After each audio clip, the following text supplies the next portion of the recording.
नमस्कार. न्यूज डंकामध्ये मी महेश विचारे आपल्या सगळ्यांचं मनःपूर्वक स्वागत करतो. मित्रांनो, भारताचे पंतप्रधान नरेंद्र मोदी हे अनेक देशांमध्ये दौऱ्यावर असतात. आपण पाहतो त्या ठिकाणी गेल्यानंतर त्या देशांशी वेगवेगळ्या पद्धतीचे करार होत असतात आणि त्या कराराच्या माध्यमातून भारत आणि त्या देशाशी असलेले संबंध जे ते अधिक वृद्धिंगत करण्यासाठी, अधिक सुदृढ करण्यासाठी प्रयत्न होत असतात आणि वेगवेगळ्या पद्धतीचे करार असतात.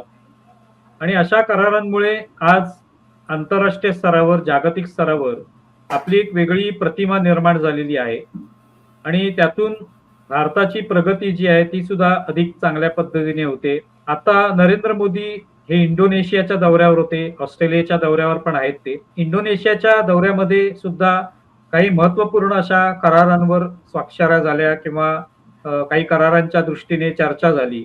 ऑस्ट्रेलियात सुद्धा तशाच पद्धतीचे प्रयत्न झालेले आहेत. याच संदर्भामध्ये आज आपण चर्चा करणार आहोत आणि त्यासाठी आपल्यासोबत आहेत ग्रुप कॅप्टन प्रवीर पुरोहित, निवृत्त. त्यांच्याशी आपण ही चर्चा करूया इंडोनेशियातल्या वेगवेगळ्या करारांच्या संदर्भात आणि ऑस्ट्रेलियातल्या दौऱ्याच्या संदर्भात. प्रवीरजी, आपलं खूप खूप स्वागत आहे न्यूज डंकामध्ये. नमस्कार, धन्यवाद. नमस्कार. इंडोनेशियाचा आता जो दौरा आहे त्याच्यात म्हणजे आपण पाहिलं की नरेंद्र मोदींचं भाषण झालं, तिकडचे पंतप्रधान जे आहेत त्यांचंही भाषण झालं आणि कुठेतरी एक दोन्ही देशांमधलं साम्य जे आहे ते दाखवण्याचा प्रयत्न झाला. दोघांचाही DNA सारखा आहे आणि एक प्रकारे कसे दोन्ही देश जे आहेत ते एकमेकाच्या जवळ आहेत, एकमेकांमध्ये आपुलकीचे संबंध आहेत ते सांगण्याचा प्रयत्न झाला.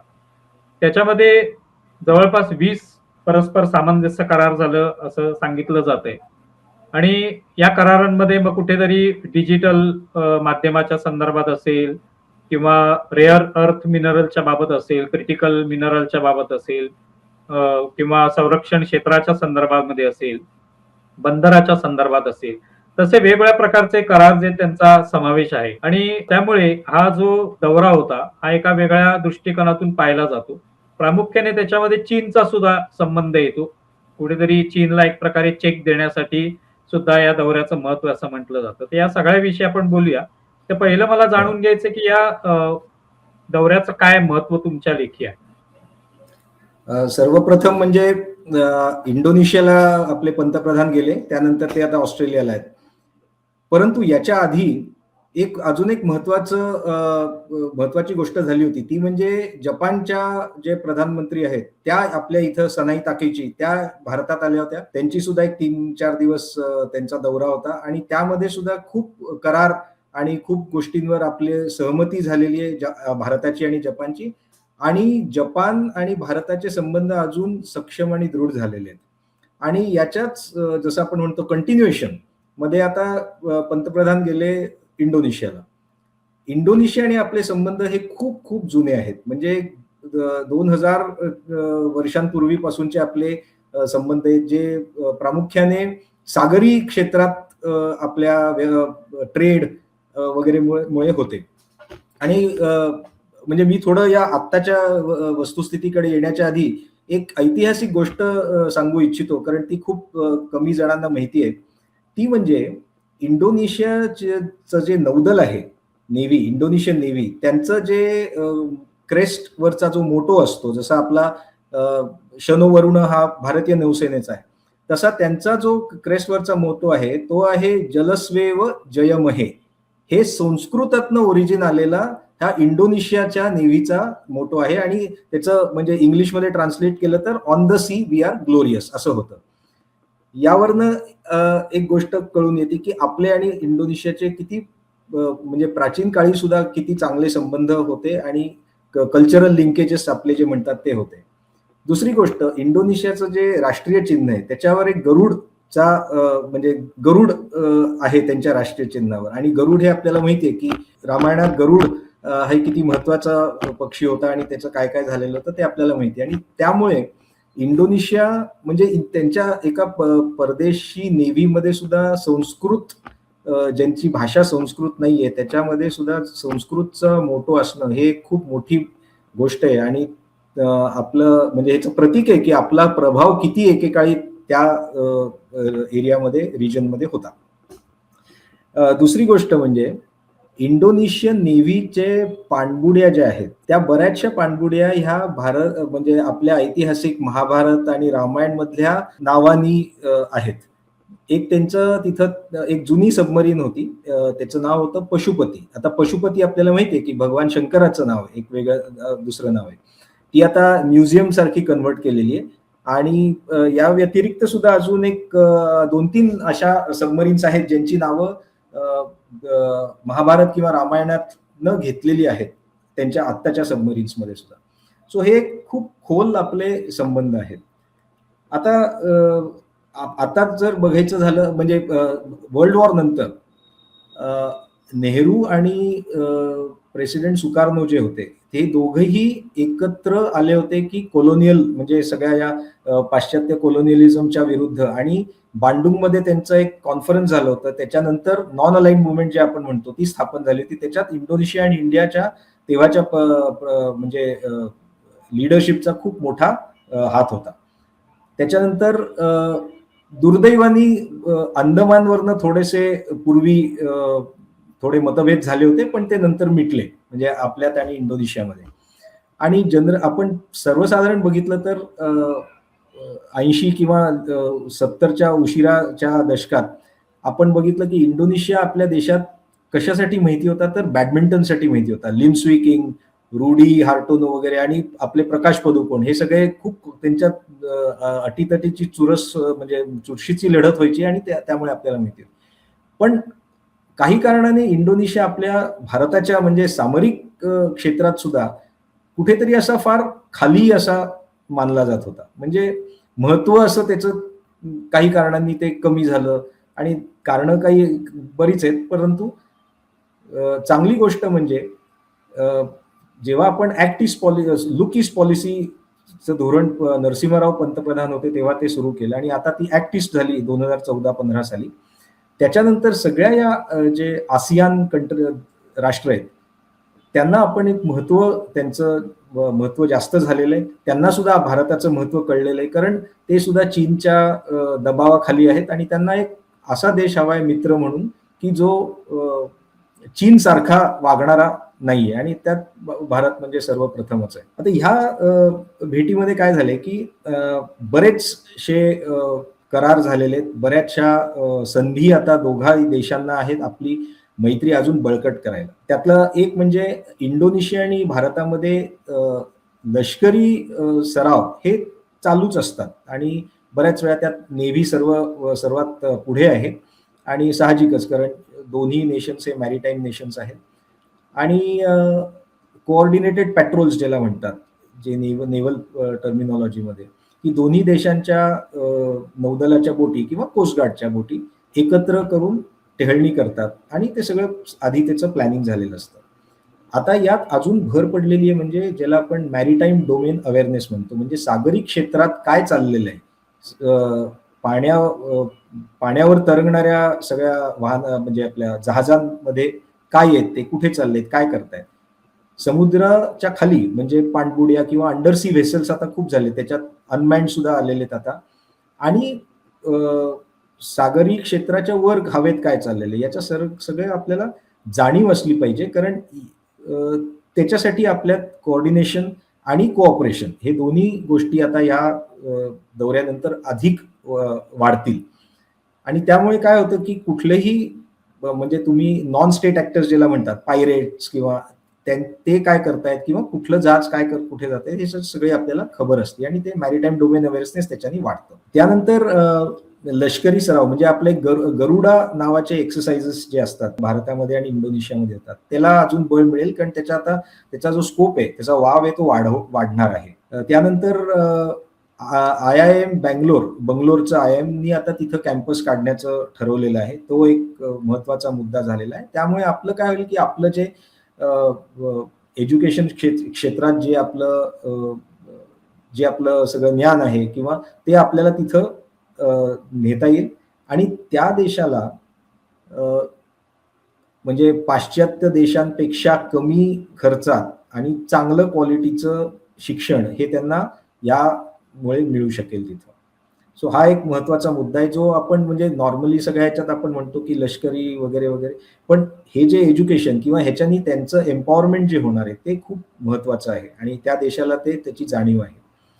त्या व्यतिरिक्त आचे हा एक प्रदेश आहे इंडोनेशियामध्ये. तिथं सबांग नावाचं एक बंदर आहे. ते बंदर सबांग बंदर आता आपण संयुक्तरित्या भारत त्याच्यात आणि इंडोनेशिया ते डेव्हलप करणार आहे आणि हे एक महत्वाचं यासाठी आहे की आपल्या अंदमान निकोबार बेटांच्या पासून ते फक्त 100 नॉटिकल माईल म्हणजे 160 साधारण किलोमीटर, 170 किलोमीटर फक्त ते तिथून लांब आहे. आणि मलाक्का स्ट्रेट जे आहे, ज्याला आपण मलाक्का स्ट्रेट, जसं होर्मुझ स्ट्रेट एक महत्वाचं होतं, तसं मलाक्का स्ट्रेटच्या अगदी तोंडाशी ते सबांग पोर्ट तो बंदर असणार आहे. त्यामुळे मलाक्का स्ट्रेटमधनं जाणाऱ्या प्रत्येक जहाज, मग ते नौदलाचं असो किंवा आपलं जे आपले मालवाहू जहाज असतात ते असो, त्याच्यावर लक्ष ठेवणं हे आता तिथून शक्य होईल. आणि भारतीय नौसेनेचे ज्या बोटी आहेत, ज्या एक्सरसाइजेसला किंवा पेट्रोलिंगला जातात, त्यांना त्या सबांग पोर्टमध्ये येऊन, ज्याला आपण रिप्लेनिशमेंट म्हणतो, म्हणजे तेल, इंधन, खाद्यपदार्थ, ह्याचं सगळं रिप्लेनिशमेंट त्यांना तिथं त्या सबांग पोर्ट बंदरावर करता येईल. सो हा एक महत्वाचा खूप मुद्दा आहे. आणि मलाक्का स्ट्रेटचं महत्व तर आपल्याला माहितीच असेल की जगातलं 40% जे ट्रेड आणि कॉमर्स आहे ते त्या मलाक्का स्ट्रेटमधनं जातं. आणि त्याहून महत्वाचं म्हणजे चीनचं 80% ट्रेड आणि तेल जे ते या मलाक्का स्ट्रेटमधनं जातं. आणि त्यामुळे हे जे आपल्यात एक म्हणजे हे जे ऐक्य झालेलं आहे भारतात आणि इंडोनेशियामध्ये, हे खूप महत्वाचं आहे. कारण आपल्याला सगळ्यांना माहिती आहे, आणि इंडोनेशिया सुद्धा चीन च्या सगळ्या म्हणजे ज्या धोकादायक हरकती आहेत त्यांना बळी पडलेला आहे आधी सुद्धा. आणि त्यांना माहिती आहे, कारण चीन आणि इंडोनेशियामध्ये सुद्धा मॅरीटाईम डिस्प्यूट आहे. नॉर्थ नटुना सी नावाची जी एरिया आहे, तिथं चीन म्हणतं की ते त्यांचं एक्सक्लुझिव्ह इकॉनॉमिक झोन आहे, परंतु म्हणजे कुठल्याही कायद्याप्रमाणे बघितलं तर ते इंडोनेशियाचंच आहे. आणि त्यांच्यात हा एक वाद आहे आणि त्यामुळे दोन्ही देशांना एकमेकांच्या सहायता मिळून बळकटपणा मिळू शकेल. हे एक ओव्हरऑल झालं. आपण स्पेसिफिक्स मध्ये मग येऊ. आता तुम्ही साबांग बंदराविषयी सांगितलं आणि ते किती महत्वाचं आहे. आपण त्यांच्याशी हा जो काही करार करणार आहोत किंवा त्याच्या माध्यमातून एक प्रकारे तिथे लक्ष ठेवता येणं हे आपल्याला शक्य होईल. पण त्याच वेळेला आणखी एक मुद्दा येतो, जो म्हणजे ग्रेट निकोबारचा, की त्या ठिकाणी सुद्धा आपण विकास करतोय. तर त्या दोन्हींचा कुठेतरी समन्वय तिथे आपल्याला साधता येऊ शकेल. आणि एक प्रकारे जसं स्ट्रेट ऑफ हॉर्मुझ मध्ये ज्या पद्धतीने एक नियंत्रण इराणने मिळवलेलं आहे, तसं आपलं का असू नये, की जेणेकरून आपल्यालाही तिथे कुठेतरी लक्ष ठेवता येईल आणि एक प्रकारे चीनकडून जो काही धोका असू शकतो संभाव्य, तर त्याच्यावर लक्ष ठेवता येणं शक्य होईल. तर या दोघांचा कसा काय समन्वय राहू शकेल? हो, आता आपलं जे गॅलेथिया बे, जे ग्रेट निकोबार आयलंडमध्ये आपला जे बंदर बांधण्याचा जो मोठा प्रोजेक्ट आहे, तो आणि सबांग, कारण ते जवळ आहे, त्याच्यामुळे त्यांच्यात एक कन्सेप्ट निघालेला आहे, तो ट्विन गेट सागरी कन्सेप्ट असाही निघालेला आहे. म्हणजे दोन्ही बेट हे ट्रान्सशिपमेंट हब सुद्धा असू शकतील आणि डुअल यूज, म्हणजे त्याला नौदलासाठी सुद्धा यूज होऊ शकतील आणि ट्रेड कॉमर्स सगळ्या ह्याच्यासाठी सुद्धा यूज होऊ शकतील. आणि आता सबांगचं कसं आहे की सबांग हा अस्तित्वात असलेला बंदर आहे, परंतु आपलं ग्रेट निकोबार मध्ये आता सुरुवातीपासून ते सुरू करायचं आहे आपल्याला. आणि तो जो प्रोजेक्ट आहे त्याला ऑपरेशनल व्हायला त्याला अनेक वर्ष लागणार आहेत अजून. त्यामुळे पुढे कसं होतं, कारण त्याच्यात काही कन्सर्न्स आहेत, तसं एन्व्हायरमेंट वगैरे कन्सर्न आहेत. त्यामुळे आपल्याला, आणि दुसरी गोष्ट म्हणजे काय की ग्रेट निकोबारच्या या गॅलेथिया बेच्या सगळ्या प्रोजेक्टसाठी आपल्याला सगळं सामग्री जी आहे ती भारताच्या मेनलँडवरनं न्यावी लागणार आहे. सो लॉजिस्टिक्स जे आहेत ते बरेच आहेत, त्यामुळे त्याला वेळ लागेल. असं नाहीये की तो होणार नाही, पण त्याला वेळ लागेल.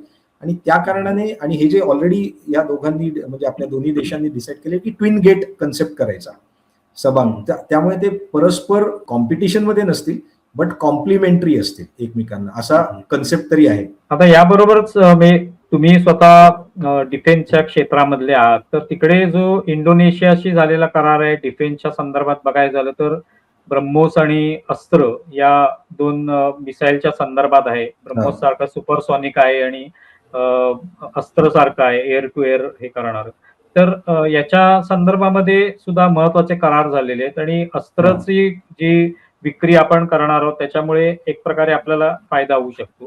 तर याविषयी काय सांगाल? म्हणजे हे किती महत्वाचं आहे? हे खूप महत्वाचे आहेत दोन्ही जे करार झालेले आहेत ते. ब्रह्मोसच्या बद्दल आपल्याला सगळ्यांना माहितीच आहे की किती इफेक्टिव्ह मिसाईल सिस्टम ही आहे, क्रूज मिसाईल सिस्टम. आणि ते आपण सिंदूरमध्ये बघितलेलंच आहे.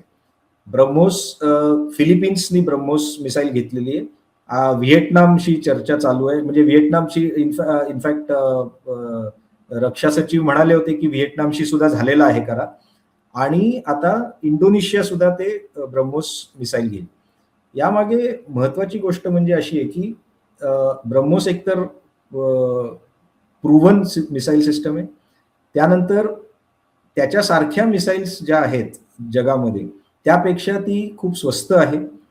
आणि त्यामुळे एकतर लहान देशांना किंवा ज्यांचं डिफेन्स बजेट फार नसतं, चीन किंवा अमेरिकेच्या किंवा इवन फ्रान्स, रशियाच्या तुलनेने, त्यांना ही खूप महत्वाची होती. आणि त्यात अजून एक गोष्ट म्हणजे की भारत कुठले असे नको ते निर्बंध लावत नाही या देशांवर की ओके तुम्ही आमच्याकडनं हे घ्या, तुम्हाला हवं असेल तर तुम्ही असं द्या. तसं नाहीये की जसं चीनचं असतं.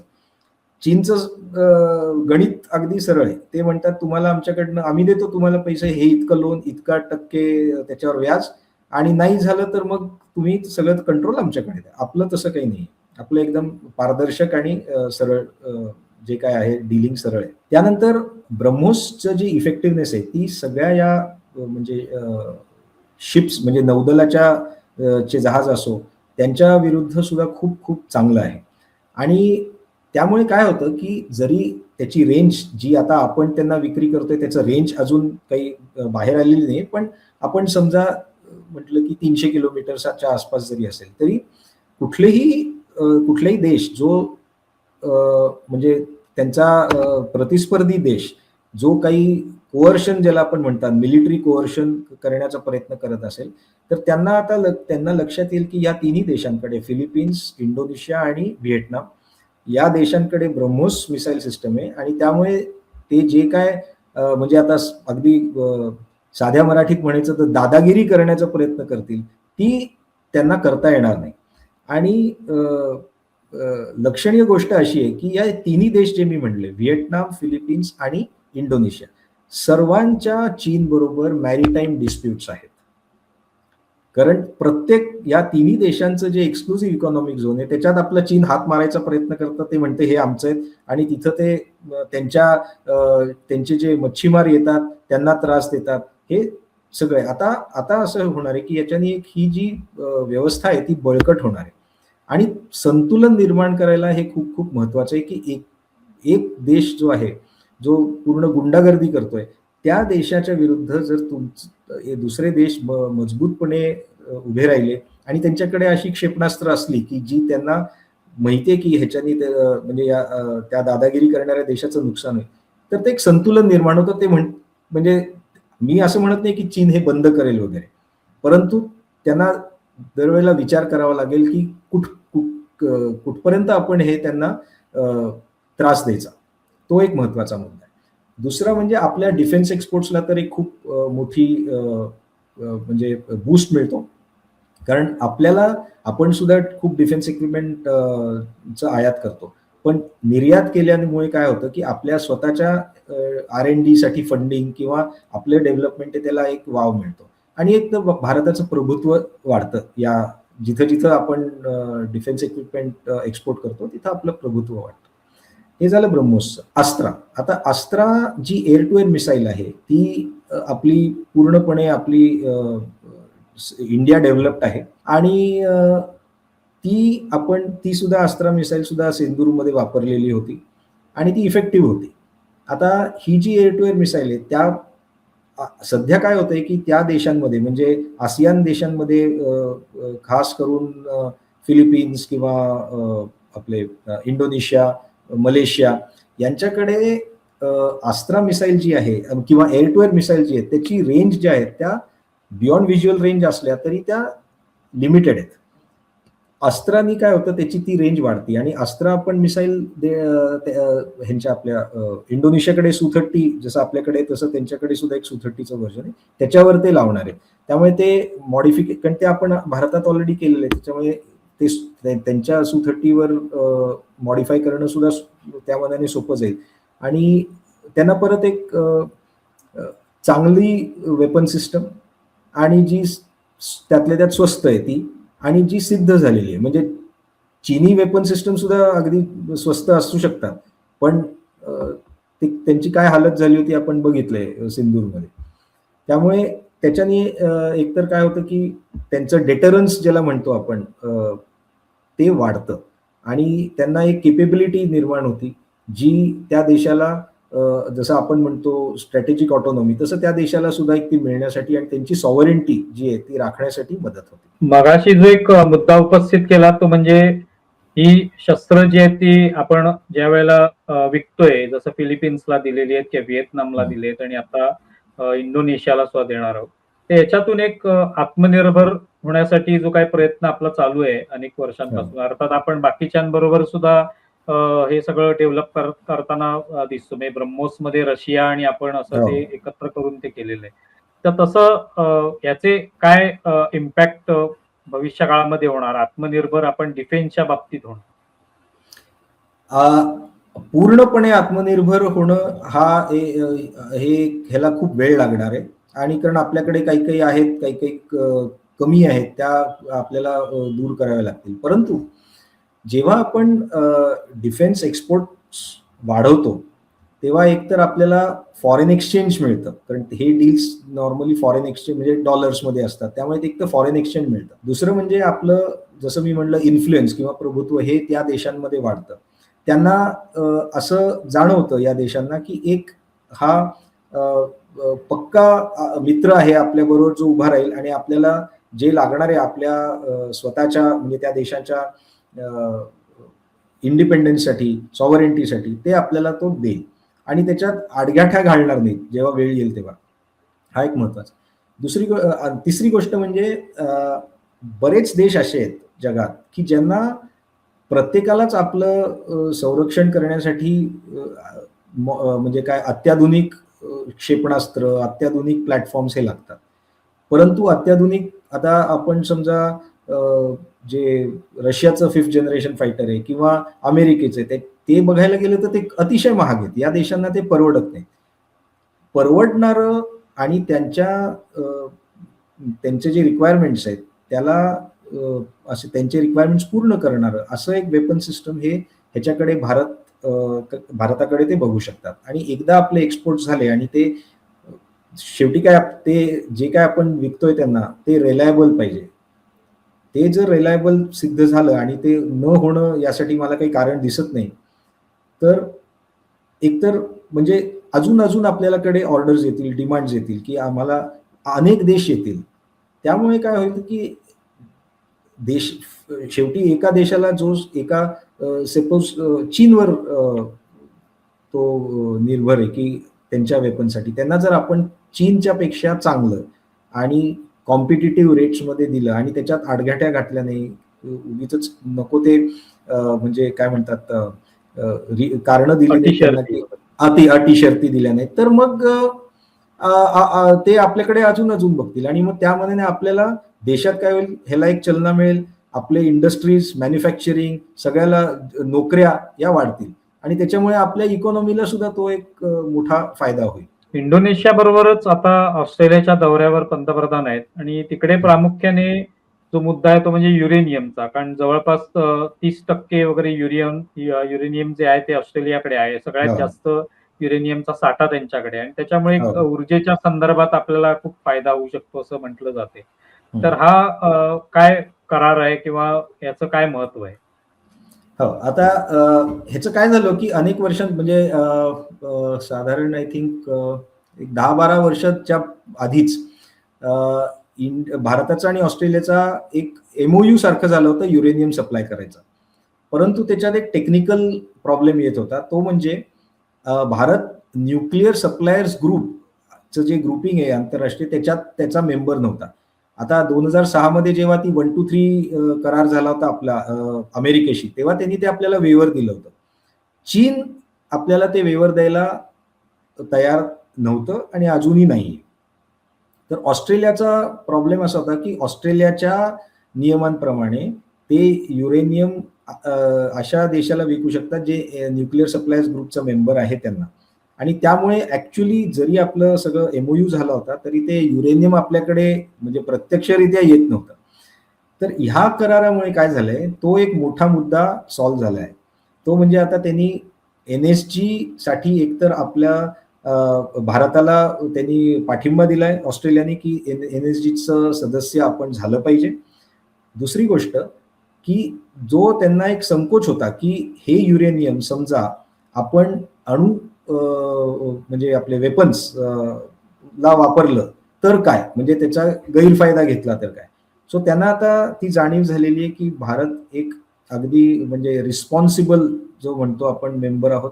आपण चीन किंवा नॉर्थ कोरिया, पाकिस्तान, इराण सारखं प्रॉलिफरेशन करत नाही न्यूक्लिअर टेक्नॉलॉजी किंवा न्यूक्लिअर वेपन्स रिलेटेड गोष्टींची. आणि त्यामुळे त्यांना ते पटलेलं आहे, की आपण हे जे युरेनियम येईल ते आपण आपल्या सिव्हिल न्यूक्लिअर पॉवर जनरेशनसाठी वापरू, जे आपल्याला इलेक्ट्रिफिकेशनचं आहे.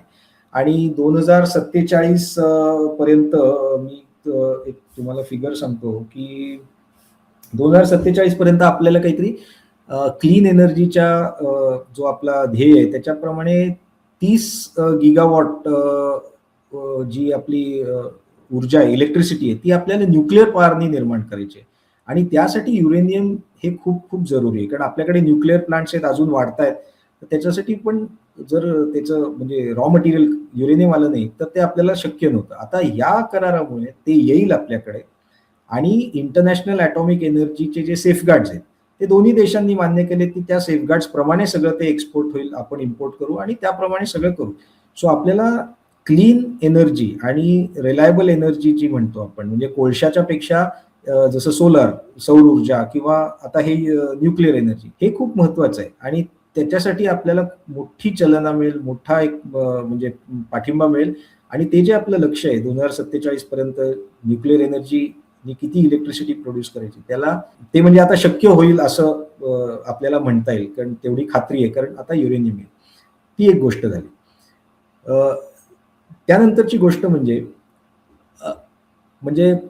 इनडायरेक्टली चीन हा कुठलाही देश ज्याच्याबरोबर आपलं कुठलंही न्यूक्लिअर एरियामध्ये कोऑपरेशन किंवा करार होत होता, त्याच्याशी ते इनडायरेक्टली ते नेहमी त्यांच्यावर प्रेशर घालायचे, की असं करू नका आणि ह्यांच्याकडे न्यूक्लिअर वेपन्स आहेत, ते तिथं वापरतील, तुम्हाला कळणार. आणि म्हणजे आहेत, म्हणजे असे अनेक रीडिंग्स आहेत, इव्हन चीनी मीडियामध्ये असे येतात, की ते भारत असं करेल. आणि तर ऑस्ट्रेलियाला म्हणजे पटलेलं आहे, की चीनी दबावाखाली न येऊन किंवा चीनी या सगळ्या खोट्या फेक न्यूज ज्याला म्हणतो त्याच्या खाली, फेक प्रोपगंडाच्या खाली न येऊन भारत एक रिलायबल, ट्रस्टवर्दी देश आहे, जो असं काही करणार नाही. आणि त्यामुळे त्यांना ते एक्सपोर्ट करतायत म्हणजे त्यांना ऑब्व्हियसली त्यांना त्याचा फायदा होणार, पैसे मिळणार. आपण इम्पोर्ट करतोय, आपल्याला ते हवंय, आपल्याला न्यूक्लिअर एनर्जी, तो दोन्ही देशांना हा परस्पर फायदा होणार आहे. आणि मी जरा चीनच्या मीडियामध्ये काय येतं ह्याच्याबद्दल, कारण हा एक खूप म्हणजे मजेदार गोष्ट आहे. तर चीनच्या मीडियामध्ये म्हणजे ग्लोबल टाइम्स आणि शिन्हुआ त्यांची न्यूज एजन्सी, याच्यात ते सगळे त्याच्यात एकाने काय लिहिलंय माहितीये का, गमतीदार म्हणजे त्यांनी लिहिलंय, की आता बरं बाय द म्हणजे चीन खूप हादरलंय या ह्याच्याने, म्हणजे त्यांच्या त्या मीडियाच्या रिॲक्शन्स मधूनच कळतंय. आणि त्यांचं ऑफिशियल रिॲक्शन सुद्धा होतं, की ह्याच्याने अस्थिरता निर्माण होईल आणि सगळं काय. तर ते काय म्हणतायत आता, एक जण म्हणजे त्यातले चीनमधले, ते म्हणतायत, की हे युरेनियम आता भारताला जरी म्हणजे अणुऊर्जासाठी हवं असेल, तरी ते काय त्याचा म्हणजे त्याचं काय होणार आहे त्याच्यामुळे, की जे युरेनियम भारतात आहे ते आता पूर्णपणे त्यांना त्यांच्या अणु वेपन्स साठी म्हणजे न्यूक्लिअर वेपन्ससाठी वापरता येईल. म्हणजे अशा रीतीने ते काहीही पसरवत आहेत. याचा अर्थ एकच मी मानतो, की ते हादरलेत या करारामुळे. आणि एकानंतर एक बघा ना, जपानच्या प्रधानमंत्री आले तेव्हा इतके आपले करार आणि काय काय म्हणजे इतके सगळे प्रगती झाली. इंडोनेशियामध्ये आपण ब्रह्मोस आणि अस्त्रा देतोय. सबांग बंदर डेव्हलप करणार आहोत. आणि आता ऑस्ट्रेलियाशी हा युरेनियम, बाकीचे सुद्धा अनेक करार आहेत, पण युरेनियमच्या ह्याच्यानी त्यांना खूप खूप धक्का बसलेला आहे. आणि मी मानतो ते चांगलं आहे, कारण आतापर्यंत ते धक्के देत होते बरेच देशांना, जे आपले शांतपणे आपलं जीवन जगण्याचा प्रयत्न करत होते. त्यांना हा धक्का बसलेला आहे, खूप खूप चांगली गोष्ट आहे असं मी तर म्हणतो. आणि दोन्ही जसं ऑस्ट्रेलिया आणि भारत दोघांनाही चीनकडनं खूप हाल झालेले आहेत. आपण बघितलंच होतं कोविडच्या वेळेस सुद्धा काय झालं होतं. नंतर जेव्हा ऑस्ट्रेलियाने म्हणजे प्रश्न उद्भवले की कोविड कुठून आलं, तेव्हा त्यांनी किती त्यांचं नुकसान केलं होतं, ट्रेड सँक्शन्स घालून, आणि माल आलेला ते घेत नव्हते त्यांच्या बंदरामध्ये. सो ह्याचं खूप ऑस्ट्रेलियाला नुकसान झालं. आणि त्यामुळे आता ते त्यांना माहिती आहे की काहीतरी करून आपल्याला असे डेमोक्रेटिक देश जे आहेत त्यांनी एकत्र येऊन, आणि असं जरी कोणी म्हणत नसलं हे चीनच्या विरुद्ध आहे, पण म्हणजे आपण फाईन प्रिंट वाचली की कळतच की ते कशासाठी आहे. आणि शेवटी आपल्याला देश मजबूत करावायचे सगळेच देश असे विचार करतात. आणि याबद्दल ऑस्ट्रेलिया, जपान, भारत हे त्यांचं एकमत झालेलं आहे. ही एक खूप खूप चांगली गोष्ट आहे. सुरुवातीलाच तुम्ही म्हणालात की ऍक्ट एशिया या सगळ्या अंतर्गत आपण हे सगळे देश जे ते एकत्र येण्याचा प्रयत्न करत आहेत. सगळ्यांचं प्रामुख्याने भारताकडे लक्ष यासाठीच आहे की भारत अशा पद्धतीने कोणत्या अटी शर्ती, जाचक अशा अटी शर्ती घालून काहीतरी करार करेल आणि आपल्याला पुढे जाऊन त्याचा त्रास होईल, असं कोणत्याही प्रकारचा करार करत नाही. भारताच्या प्रति या सगळ्याच आशियातल्या देशांकडे एक प्रकारे बघण्याचा दृष्टिकोन वेगळा आहे आणि त्यातूनच हे होतंय. तर हा नवीन जो एक संबंध जुळून येत आहेत, याचा किती फायदा भविष्यात होऊ शकतो? नाही, खूप फायदा आहे. आता ऑस्ट्रेलिया आणि भारताच्या ज्या जॉईंट स्टेटमेंट, ती त्यांच्या एक प्राईम मिनिस्टर ऑस्ट्रेलियाची ऑफिशियल वेबसाईट आहे, त्याच्यावर सुद्धा आहे. त्याच्यात एक दोन म्हणजे काही काही गोष्टी खूप महत्वाच्या आहेत. एक म्हणजे त्याच्यातले शब्द जे आहेत ते मी जस्ट म्हणतो. अनवेवरिंग, ते इंग्लिशमध्ये त्याच्यामुळे, unwavering commitment to free, open, Indo Pacific rule. नंतर त्याच्यात बाकीचे शब्द, rules based, international rules based order. नंतर युनायटेड नेशन्स काय ते लॉ ऑफ सीज जे आहे, उनक्लॉस 1982चं, United Nations convention on laws of seas, त्याला पूर्णपणे पाठिंबा. आणि त्याप्रमाणे सगळं मॅरिटाईम जे काय इश्यूज आहेत ते त्याप्रमाणे रिझॉल्व्ह झाले पाहिजेत, ह्याच्याकडे हे त्यांनी या जॉईंट स्टेटमेंटमध्ये आलेलं आहे. आणि आणखीन एक महत्वाची गोष्ट म्हणजे डायरेक्टली न सांगता, आता आपल्याला माहितीये की मॉरिशसचा एक मोठा प्रश्न आहे, तो चॅगॉस आर्किपेलागो जो होता, जो त्यांच्या मॉरिशसचा भाग होता, पण तो ब्रिटिशांनी घेतला होता. आणि जेव्हा मॉरिशसला म्हणजे स्वातंत्र्य मिळालं तेव्हा तो भाग त्यांना दिला नव्हता. आणि तिथं डिगो गार्शियाचं बेस आहे, जे अमेरिकेच्या ताब्यात आहे, म्हणजे इंग्लंडने अमेरिकेला दिले.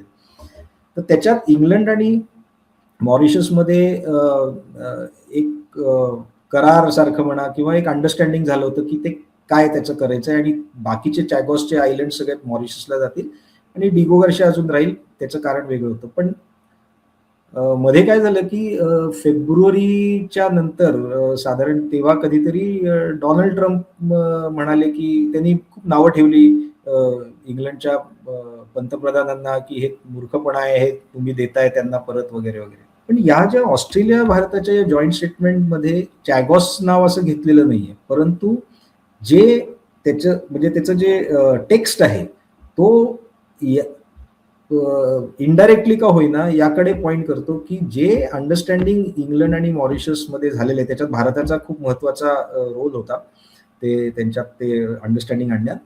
त्याप्रमाणे त्याचं पुढचं जे कार्य ते झालं पाहिजे. सो हा एक महत्वाचा मुद्दा आहे. आणि ऑस्ट्रेलिया जे अमेरिकेचा अलायन्स पार्टनर आहे, तरीही त्यांनी आपल्याशी हे केलंय, हे खूप महत्वाची गोष्ट आहे. त्यानंतर आता जसं इराणने ठरवलं की आज आम्ही होर्मुझ ब्लॉक करू, मग उद्या सोडू, परत ब्लॉक करू, तर ते सगळं या UN क्लॉज 1982च्या UN क्लॉजच्या विरुद्ध आहे. तो या स्टेटमेंटमध्ये हे सुद्धा येतं की कुठेही जगभर काहीही जरी कुणाचे वाद असले, ते जे एक कार्यपद्धती आहे, जसं आता या गोष्टीमध्ये UN क्लॉज 82 त्याप्रमाणे ती आपण त्याच्याकडे बघितलं पाहिजे आणि नाही की कुठला एक देश काही करेल उद्या आज ब्लॉक करेल किंवा सो ते ती महत्वाची. आणि हे जे आहे हे छोटे देश किंवा ज्या देशांना असं वाटतं की चीन अमेरिकेच्या वादामध्ये ते म्हणजे काय म्हणतात त्याला त्याच्यात ते अडकले जातील, भरडले जातील. हा, तर त्या देशांना ह्याच्यानी एक सांत्वन मिळतं की ठीक आहे, आपल्या काही काही मोठे देश आहेत ते सुद्धा आहेत की जे म्हणतात की रूल्स प्रमाणे नियमांप्रमाणे सर्व देशांनी वागावं. आणि ही एक मोठी सायकोलॉजिकल सपोर्ट जो आहे तो म्हणतो आपण.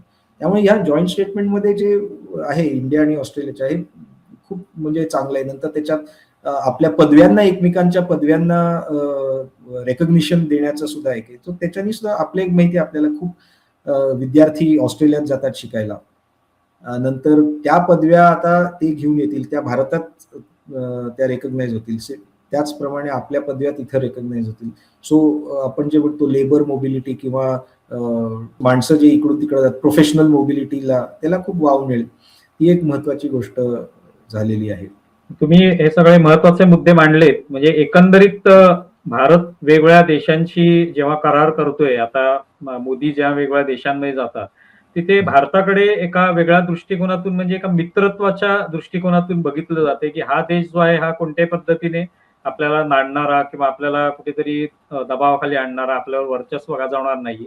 तर आपल्याबरोबर योग्य न्यायाच्या पद्धतीनेच आपल्याशी करार करेल आणि त्याच्यातून आपलं काहीच नुकसान होणार नाही. जो काही व्यापाराच्या संदर्भात जो काही फायदा नफा तोटा जो काही असेल तो फक्त शेअर होईल. आणि त्यामुळे एक प्रकारे भारताची जी विश्वमित्राची भूमिका जी आहे ती कुठेतरी याच्यातून समोर येते. आणि तेच आता या सगळ्या इंडोनेशिया, जपान किंवा ऑस्ट्रेलिया यांच्या करारातून सुद्धा ते दिसून येतं. आणि तिकडे सुद्धा त्यांच्या पंतप्रधानांकडून सुद्धा जे भाष्य केलं जाते त्याच्यात सुद्धा हाच सगळा मुद्दा येतो. भारताबद्दल जे ते बोलतायत त्याच्यातून ते दिसून येतं. एकूणच भारताची हे जे सगळं तुम्ही सांगितलं त्याच्यातून भारताचं हा जो काय परदेश दौरे आहेत आणि या भेटीगाठी आहेत, करार आहेत, ते निश्चितपणे भारताला एका वेगळ्या उंचीवर घेऊन जाऊ शकतील असं आपल्याला म्हणता येऊ शकतं. तुम्ही इथे आलात आणि हे सगळे मुद्दे जे ते व्यवस्थित समजावून सांगितलेत त्याबद्दल खूप खूप आभारी आहोत. धन्यवाद. माझं नमस्कार.